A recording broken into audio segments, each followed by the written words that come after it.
Huwag mo na siyang balikan. Huwag na natin silang balikan. Sabi nga sa kantang to ni Denincy, huwag mo na siyang balikan.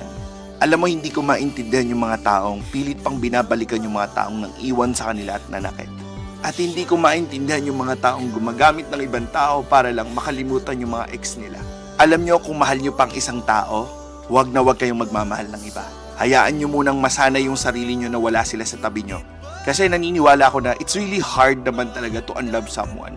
And no one knows how to do it. Kaya kung hindi ka pa nakaka-move on, mag-focus ka na lang sa sarili mo. Be better, not for them but for you. And don't use other people just to forget someone. Alam mo, kung nakaka-relate ka dito sa sinasabi ko, listen to this music.